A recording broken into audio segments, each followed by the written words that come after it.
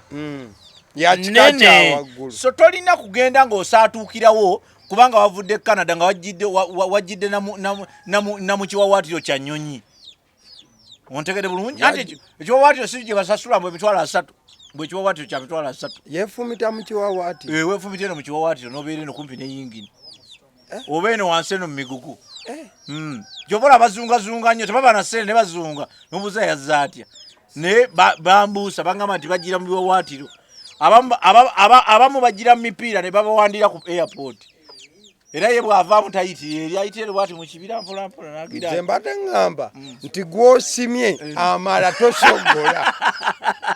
ideally temutumanyira nnyo bakulu togenda ku nuupu tebannakuyitayo don't disorganize people because let me tell you I want to tell this to people making peace is better than making violence have some peace bobola bekintu tekikuyisa okola dembe kusinga okola obutabanguko twaki okola obutabanguko kikirwaki because ne mateeka oyo abaddeko ebweru akimanyi trespassing that is trespass basobola n'okuwabira kyokka nagenda okumulaba ng'azungazunga ne bano bagundi bano abantu baffe batalina era batalina byakukola mbwate awaabira nuupu kati ogiwaabi ompaabirazo bannange olumu oba ogamba violence ekoleko kubanga nagamba eno kyotoyiwayirirako wulira ebigambo bino mob justice is a form of justice. However, we don't advise it, but it's a form of justice. Honey? It is mob justice. Nditeba na order. Kati bisenga bakuba edimezaya ne bamutira ku nuupu awo. Ne bagamba nti yabadde abba computer. Yandikoze ekyo. Okigenda kyengeza kugamba. Nti lwaki onoonya obuzibu? Make obutakunoonyeza because kye tuyita sitaani twamukkiriza abeere mu nsi abeeremu era omulimu gwe gubeera era nawano wonna kati atujjuddeko waali wano naye ne Katonda akola ki waali sitaani aba bw'ati sitaani atambula bw'ati sitaani ye aba akulaba era omulimu gwe omukulu kukukema era kati ali wano atwegomba agamba abaana abo senga bange isenga bange lwaki tebagenze mu Nyash festival tewagenze nedda wuliriza tewagenze tewagenze mu Nyash festival wuliriza waliwo abagenze okukola research nga nze ne wabawo abagenze okufiirawo obufizi okunyumirwa kati nze siri kwamu kwabo oli researcher nze nkola research zange otegedde sifaanagana na muntu yakedde kubaca n'anaaba n'ayoza n'anaaba n'amala okunaaba n'alinnya bodaboda n'agenda ku Nyash festival n'asasula n'ayingira n'atuula wansi n'agamba nti Yesu ate wabaddewo stage wali muganda wange kakati oyo ate nze mbasi siri ku level ki siri ku level eyo so kitegeeza ki nti kitegeeza bwe kiti wamma mukama wange producer totandika kulowoozesa bantu nti ndi mubi nnyo tolaba nnyo Nyash festival kyengezaako okugamba nti ki muleke sitaani abakeme ne mwe temukema ki sitaani mwe temukema sitaani kakaedimaza yakema sitaani yali ati ng'amuli ati amutakula ati bwamugamba nti gwe kati abasajja bali mu mirembe gyabwe ozze obayingira ozze n'ogumotoka ogukadde ogutadde mu gundi zaabwe wepankapanka wenna osibye empale eringa ettabu. By the way, it's that week tuyingira weekend nga Bebe kulwe uwe basala busazi nkoko bayikirwa supu no bawuta kasupu ne bayikirwa amanzali Mutabani Alpha theory sali oja kujukira oyo mwana yazanyako ku under 20 ya Uganda timu y'egwange ya under 20 teyakomaawo abadde alina timu gyalimu ya Proline nga jakubira eddiba kati Express FC yamusayininze n'essanyu lyabadde lingi mami daddy n'Omutabani yennyini he was all smiles obubona bubonero wakuza mwana omanyi nze ebintu mbirabamu birungi kati ng'ekyo sina kyakyogerako but Bebe Cool has always shown you nti afaayo eri family ye alwana okulaba nti efuuka kyefuuka omanyi bulungi nti alina reggae artist mu nyumba gundi I'm forget Alan Hendrick alina kati footballer mulamba omukubi ddala so nze nganze mwegombako ekyo era mpulira nti Bebe Cool much as mwagala nga Bebe Cool naye ate kati mwegombako n'ekintu ekirala ekinene era kye muyigiddeko nti nange njagala okulaba akawala kange nga kali oba ate kagenze mu World Cup wa 2050 kawala kange nako kabeere nga kekamu kuba samba ki omupiira so oba netball nga oba netball kuba Uganda tulaze ekintu ekirala kyonna so ekyo nze nkyemwegombyeko ekyo kitegeeza ki parenting tusiba tukyogerako parenting ebyo tebyavudde mu bbanga oyo supu gwe goyogerako gwe banywa kivudde kuba ndibaze bakitegeka okumala akabakiteekateeka balwana omwana okuvaamu because omwana nga bomanyi akula alina ebintu bingi n'obutafuuka kirala natafuuka kirala twalabako wano ku mwana nga naye katukireko ekyo kiyinza okutabula abantu but the idea is abaana Bebe Cool adisa atobye ku baana okulaba nti abajjamu so ekyo nganze ate nga naffe kyetuwulira nga zinga yaffe tuwulira nti that is the responsibility because bwevunaanyizibwa abazadde bwe balina okutwala responsibility and accountability so ate no guidance Bebe Cool akoze kuba omwana era gw'omuvuga n'omulaga akoze kye bayita responsibility as a parent and is very accountable. And now we can see the results. So check it. So I'm just congratulate Alan first of all. No, it is Gundi theory Alpha Alan ye mukulu. Yeah, we congratulate you as agaliwo. Express FC I'm signing. We congratulate you. Ya myaka ebiri. Beautiful. So that is business. Yeah, and contract is on Peter. Where is it? That is business. That is business for me. I congratulate him. Then Kati it is short time by the way. Kati ekiseera omwana okulaga ku seeri ery'eggwanga